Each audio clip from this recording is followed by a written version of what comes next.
Thanks, and I appreciate the opportunity to talk with you all tonight, because I think for what I want to talk about, there are a lot of people that may be touched by, affected by this, and that is, I think there are a lot of users of data in the audience, and what I want to talk about is your access to data and health information, how it might be simplified, cost reduced, and also have access to a much broader array of data. Obviously, what's going to be required to make something like this happen is very robust information architecture. And I know some of us in this industry tend to be frustrated with the pace of IT innovation in healthcare. But I think sometimes we're a little bit too frustrated, and we don't take into account the kinds of progress that we have made. If we just go back about 46, 47 years ago when Medicare was enacted into law and was being implemented, the kinds of issues that were presented to President Johnson's cabinet at the time were things like, we're glad we anticipated the transition from punch cards to electronic processing. Or my favorite is, we made the decision to maintain records centrally so that they would rapidly be available for patient need. So they had the right idea, but maybe the implementation hasn't quite reached that point yet. So that we have made some progress, but there's still room to go.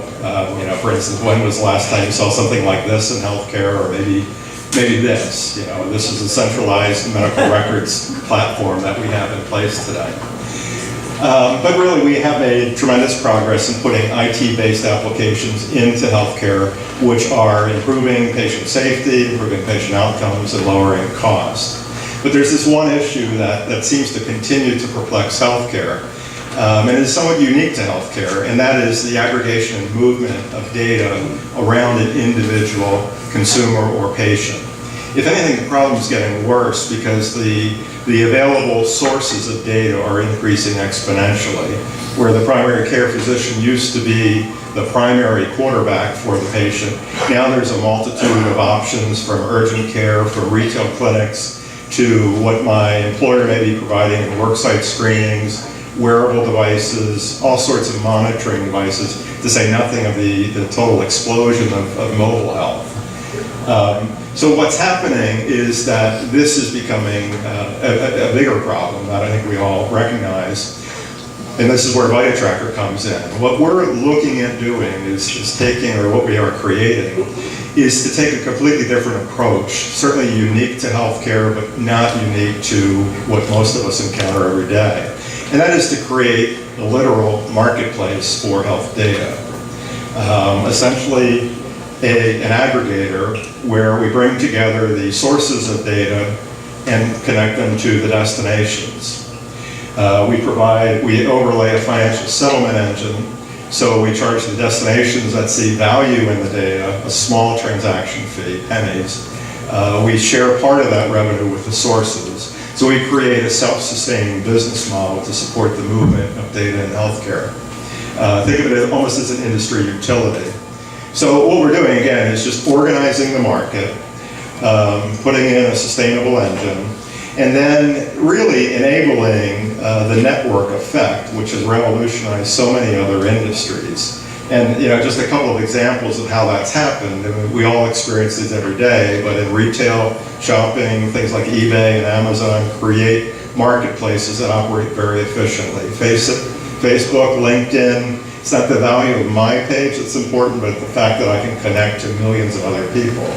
And that's what's missing in healthcare. And of course, a lot of this started with the telephone. What was the more important invention of the telephone, or the underlying network that connected everybody? So that's what we're proposing in healthcare. Now you may say, why VitaTracker? What's unique about what we're doing? Well, I think that the main point is what's in red there, and that is, I would propose that there is no one in the market today that can actually implement or affect this model. And the reason is because everybody's competitively conflicted in the market.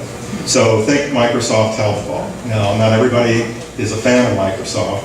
Not everybody runs to Microsoft and says, oh, by the way, we want to put our health information with you. Google Health, the same thing. Talk to many other players, companies like Verizon, and they're saying we would never put our brand on that. companies like United Health, Humana, others that have certainly the resources to do it, if they built something like this, they would not be able to, their competitors would not access it. So it really takes an independent entity that's singularly focused. So we don't do anything with the data. We look at that as the domain of our market. All we do is move data from point A to point B. So where are we? We have a demonstration program that's live in Idaho right now. We've assembled an advisory board of chairmen of various health organizations that are participating with us.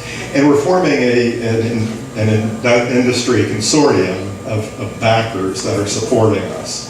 So while we can't be owned by an individual organization or backed by an individual, we can be owned by a consortium of typically competitive players in the industry. So we're assembling that, and then we're rolling out from a phased approach where we're starting with very simple, accessible data, biometric data, and moving on to device data and ultimately clinical data. So thanks. I look forward to talking with you after or following up after today's event. Thank you.